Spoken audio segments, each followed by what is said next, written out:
Hello, I'm Archbishop Coyne, and this is Coffee with the Archbishop.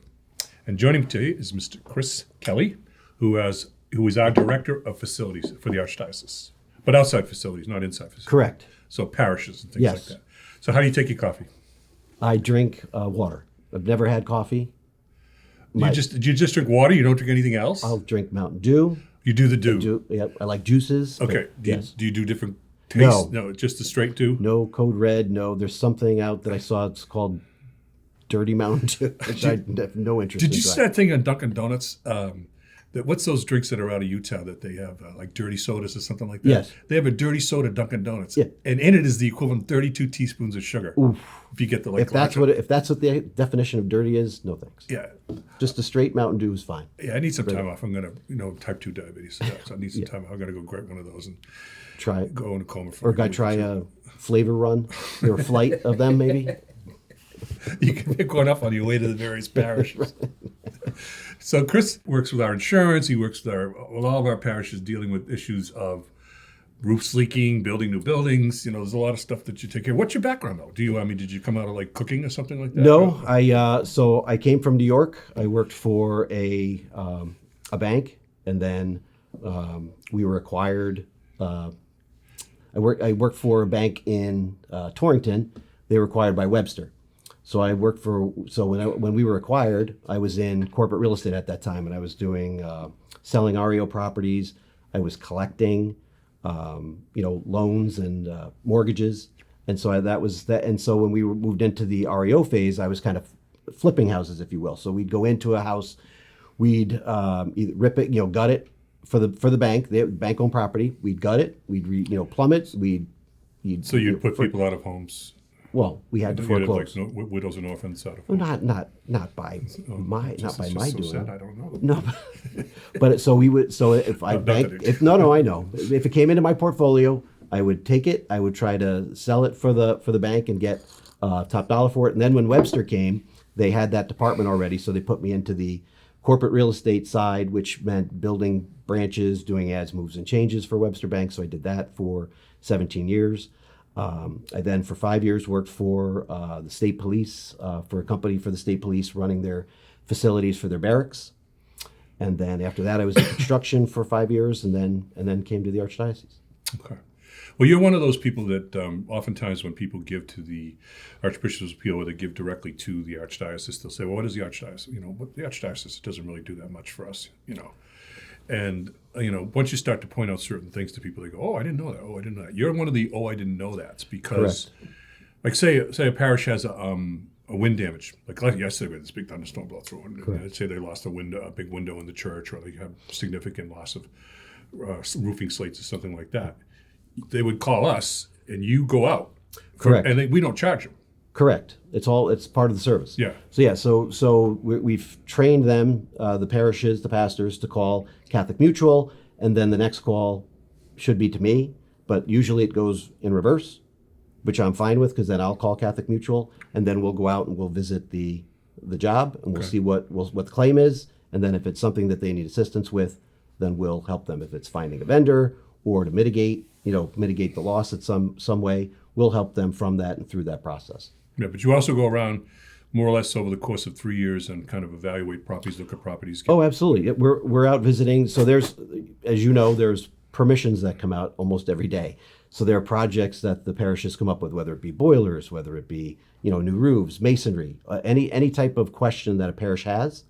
They'll call our department, and we'll go out and we'll meet with them.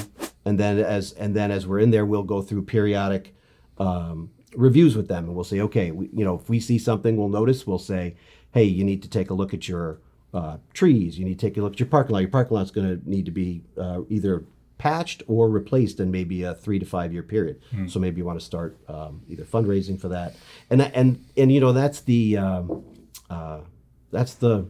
balance that we have. When I sit in your executive meeting, we have everybody here is providing a service, to whether it's faith formation or whether it's something for the Archbishop. We're kind of like in the back where we're selling the properties, or we're in a not in a positive way, but if we're selling a church, we feel bad about that. We feel remorseful. We don't want to sell the churches, and that's kind of it's kind of a stigma that we think that through the pastors that we have, that they're like, oh, you guys are here to be the hatchet guy. Yeah, well, sometimes some of the pastors, not all, but the few, feel that like we're too intrusive. In other words, they know what they're doing, should leave us alone. They're going to hire their vendor, so they know this guy who knows this guy, and he says they'll give him a deal, and they do a deal on the roof, and they don't get the right the guy's not insured, he's not really qualified. The next thing you know, there's a new roof, and it lasts like 3 or 4 years. Right, exactly. And then they can't go back and get their money back because the guy was never licensed, right? And he's not Or incorporated. It was just a kid with right. with a truck and a ladder. Or he can't get the warranty.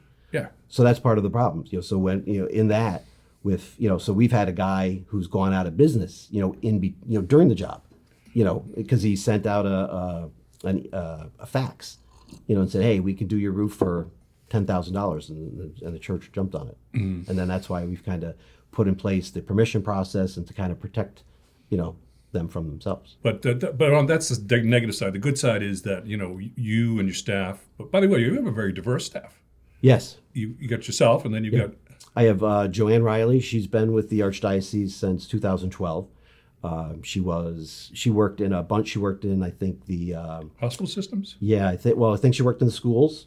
She worked in the transcript, I think, and then when the department was created in 2017, she was kind of drafted to be part of the team. And so she's been here since the original inception of the department. And then Lisa Condon, she has been in the higher education and medical area for about 40 years, doing projects and doing facilities and doing procurement and things like that. So and Lisa only joined us in February of last year. So we've been kind of as we've transitioned when when I started here as the director in July, we've kind of been training and trying to kind of get them up to a certain level, and then let them go out on their own and do their own projects. So so we're all pretty much on the road and with a priest or with with a business manager, with a facilities manager, just kind of educating and then trying to give it another eye. Again, as we've explained to them, a guy will every day you look at something and you kind of turn a blind eye to it. The second eye comes in, it's like, hey, what are you doing with this? And they're like, oh yeah, I didn't, I saw it, but I didn't really do anything about it. And that's kind of another part of the service that we provide. Yeah.